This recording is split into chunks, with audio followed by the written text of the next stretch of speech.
Hi സുഹൃത്തുക്കളെ, we have to be alert. പിശാച് യേശുവിനെ പോലും തന്നെ ആരാധിക്കുന്നതിന് വേണ്ടി പ്രലോഭിച്ച കാര്യം നമുക്കറിയാം. അതേ പ്രലോഭനം ഇന്നും നമ്മുടെ ചുറ്റുവട്ടത്ത് നടന്നുകൊണ്ടിരിക്കുകയാണ്. പ്രത്യേകിച്ച് തിരുവനന്തപുരത്ത്, കൊച്ചിയിലും സാത്താന്യ ആരാധനകൾ ധാരാളം വർദ്ധിച്ചുകൊണ്ടിരിക്കുന്നു. B alert. നമുക്ക് പ്രാർത്ഥിക്കാം. ജനങ്ങൾക്ക് ആരാധന ഏതാണ്, യഥാർത്ഥ ആരാധന ഏതാണ്, യഥാർത്ഥ ആത്മീയം ഏതാണെന്ന് തിരിച്ചറിയുവാൻ പറ്റാത്ത കാലഘട്ടത്തിലേക്ക് നാം വന്നിരിക്കുകയാണ്.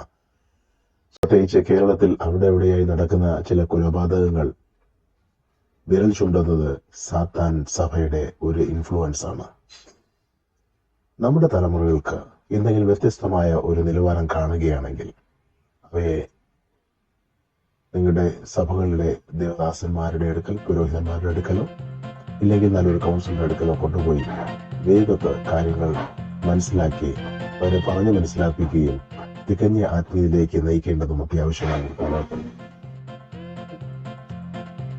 അതെ, നമുക്ക് കരയാം. നമ്മുടെ കുഞ്ഞുങ്ങൾക്ക് വേണ്ടി പ്രാർത്ഥിക്കാം. ഈ തലമുറയിലെ എല്ലാവർക്കും വേണ്ടി പ്രാർത്ഥിക്കാം. അവർ ദൈവത്തെ അറിഞ്ഞ് യഥാർത്ഥ ദൈവത്തിന്റെ മക്കളായി ജീവിക്കുവാൻ, അവർ ദൈവത്തെ അറിഞ്ഞത് യഥാർത്ഥ ദൈവത്തിന്റെ മക്കളായി ജീവിക്കുവാൻ അവരെ സഹായിക്കട്ടെ.